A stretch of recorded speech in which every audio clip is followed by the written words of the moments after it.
Pour mon trading de CFD, je veux une plateforme différente.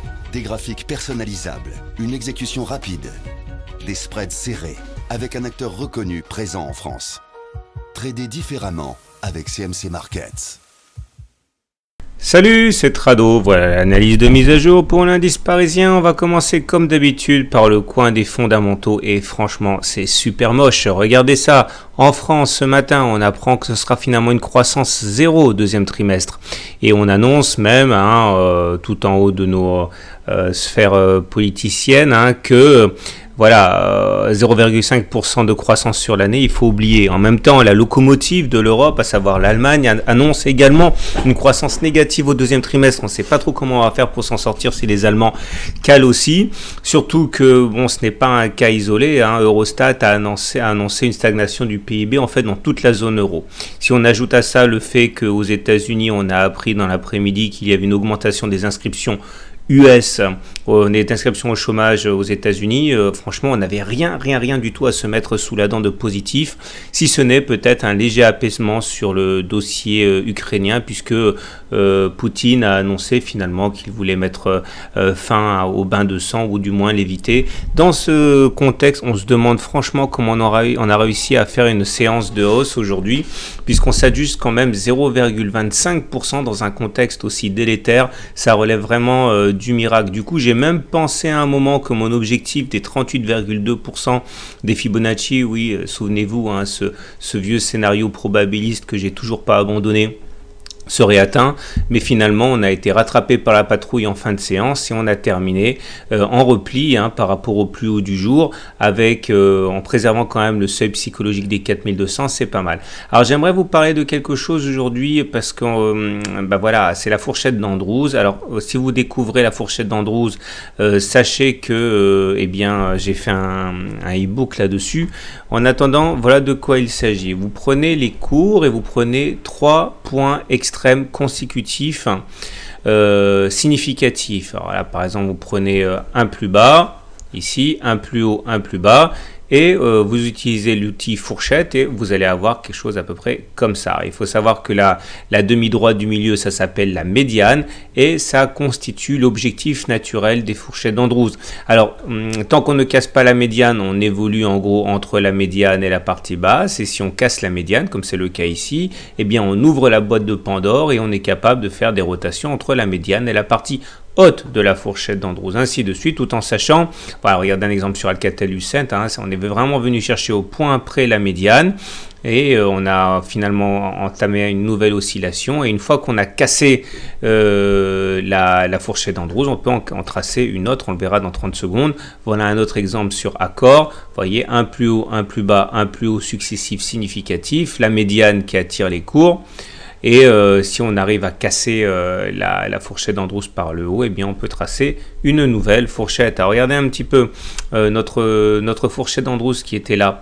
J'en avais parlé déjà depuis plusieurs semaines. Un plus haut, un plus bas, un plus haut successif consécutif. La médiane qui attire les cours. Et si on casse la fourchette d'Andrews, on peut en tracer une autre. Alors en l'occurrence, ce serait celle-là, un plus bas, un plus haut, un plus bas consécutif. Bon, pour l'instant, c'est illégal ce que je fais puisqu'on n'a pas encore cassé la fourchette d'Andrews. Mais si jamais demain, on devait effectivement casser la fourchette d'Andrews là, et on le ferait si on ouvrait sur les niveaux équivalents à ceux d'aujourd'hui, on pourrait tracer cette nouvelle fourchette d'Andrews, donc à suivre de près. Honnêtement, je suis relativement confiant par rapport à la séance de demain, parce que dans l'état actuel des choses, avec le flot de mauvaises nouvelles qu'on a eu sur les stats, etc., si on n'a pas baissé après ça, c'est que quelque part, à mon avis, il y a quelques opérateurs qui croient aussi à la hausse. Donc, on verra demain. Il faudra encore éviter qu'il y ait une catastrophe qui apparaisse sur les prompteurs entre aujourd'hui et demain, notamment sur le marché US, mais bon, croisons les doigts. Au niveau du stochastique, je confirme le léger signal d'achat. D'ailleurs aujourd'hui, mine de rien, ça a été confirmé puisqu'on a eu 0,25% de hausse. Donc on est sorti de la zone de survente. On est en train de progresser significativement. Donc ça, c'est assez positif. Le MACD, lui par contre progresse aussi, mais il est toujours en dessous de son signal, en dessous de la zone des zéros, donc ça c'est pas très bon pour l'instant. Le CCI, j'avais expliqué hier qu'il avait donné un signal haussier. Bon, ben aujourd'hui, quelque part, on récolte les fruits de ce signal haussier puisqu'il est au-dessus, il est sorti de la zone des moins 100. Le momentum, par contre, bon, il y a du bon et du moins bon. Le moins bon, c'est qu'on est toujours en dessous de 0. Le bon, c'est que ben, on progresse. Donc, ça veut dire que le momentum baissier, la tendance baissière, la force baissière, la spirale baissière, ça menuise un petit peu. Et bon, le Trix par contre lui est toujours négatif, mais normal, c'est un gros balourd. On remarquera une fois de plus que sur les hausses, il n'y a pas de volume, il y en a de moins en moins, et ça franchement, ça veut dire que pour l'instant personne, ou du moins pas grand monde y croit à cette hausse, ça a tout du rebond technique. J'aimerais insister quand même demain sur le fait que nous allons sans doute prendre le SAR sur la tête. Regardez le SAR. Le SAR, ça joue un rôle de support et de résistance, donc faire attention, ce ne sera pas facile à passer. Vous voyez que dès qu'on s'approche du SAR, on a tendance à subir un tir de barrage. Donc demain, si on va chercher 38,2% de Fibonacci, il faut savoir qu'il va falloir avoir le doigt sur la gâchette parce qu'on va prendre le SAR sur la tête. Donc ça, c'est un élément baissier. La Kijun sera en opposition aussi. Le Super Trend est baissier. Donc encore une fois, il ne faut pas se leurrer sur la tendance en cours. Ça reste quand même extrêmement précaire, voire mauvais. Voilà, donc je maintiens mon scénario, mais avec un doigt sur la gâchette quand même. Voilà, je vous donne rendez-vous dans 30 secondes pour l'action du jour. Alors, on va commencer par CGG sur l'unité mensuelle, le très long terme, puisque j'ai eu beaucoup de demandes par rapport à CGG. Bon, on va pas non plus se cacher derrière notre petit doigt, c'est super mauvais. Pourquoi c'est mauvais? Parce que tous les indicateurs sont au rouge. Le SAR est baissier. Le super trend, c'est la petite courbe rouge là, est baissier aussi. On vient de casser un support très important sur les 7,6 qui avait été inviolé depuis 2009.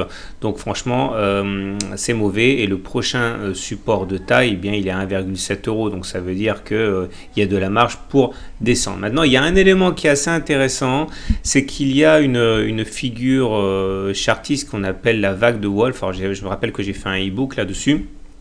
Et en gros, ça ressemble à ça, c'est un peu long à expliquer, mais lorsque vous avez 3 plus bas descendants, comme ça, 1, 3, 5, et qu'on arrive à clôturer, après en être sorti au-dessus de la courbe, ici, qui relie les points 1, 3, 5, eh bien, on a un scénario avec un signal haussier. Pour l'instant, on n'y est pas, on est simplement sorti de la zone, on est descendu plus bas que 1, 3, 5, mais si on arrive à la fin du mois, car on est quasiment, on est le 14 août, si on arrive à clôturer au-dessus de cette courbe-là, de cette demi-droite verte, ça ce sera un signal haussier. Bon, il est trop tôt pour préjuger de cela, mais en tout cas, surveillez bien le niveau des 7 € à peu près. Si on arrive à se mettre au-dessus à la fin du mois, ça pourrait être vraiment très intéressant. On pourra toujours revenir dessus, le cas échéant. Maintenant, on va descendre d'une unité de temps.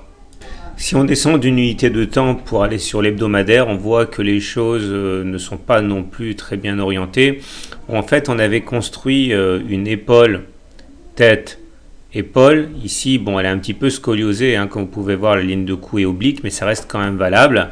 Et on sait que lorsque l'on casse la ligne de cou, si on la casse, et la cassure a été effective ici, eh bien on se retrouve dans une situation où on est tout à fait en délicatesse, puisque on se retrouve avec un objectif baissier très important.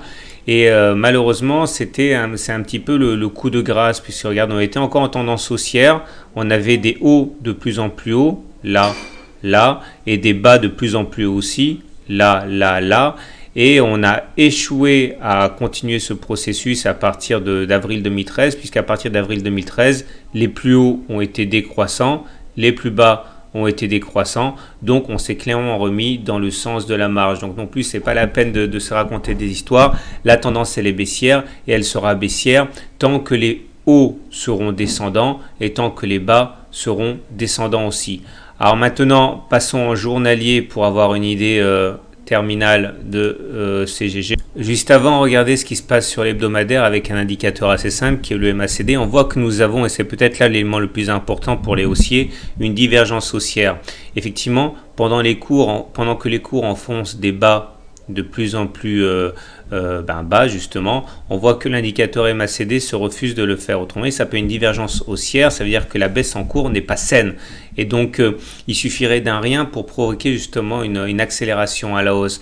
Alors, ce petit rien, il est là. Ça veut dire que, regardez, vous avez ici une oblique descendante.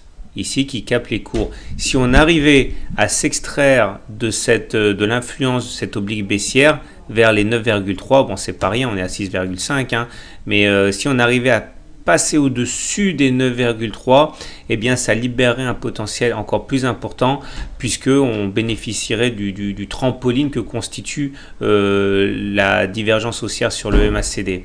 Donc ça pourrait être un effet assez cumulatif. De toute manière, pour l'instant, on n'a pas énormément d'éléments à se mettre de positif sous la dent. Et on va terminer avec le journalier. Alors en journalier, on voit que là aussi, hein, je suis désolé pour la litanie des éléments négatifs, mais là c'est une affaire de figure chartiste. Hein. On était en train d'évoluer dans un triangle symétrique. Une fois qu'il a été cassé par le bas, c'était ici, l'objectif était assez facile à calculer. Hein. On prend toute la hauteur du triangle sur la première oscillation complète que l'on reporte en dessous du point de cassure. Ça nous a amené aux alentours de 14,6 €.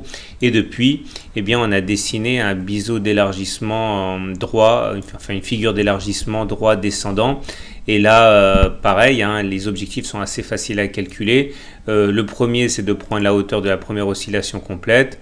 Celui-là a été rallié assez rapidement, ça nous a mené à aller chercher les 6,9 €, c'est chose faite.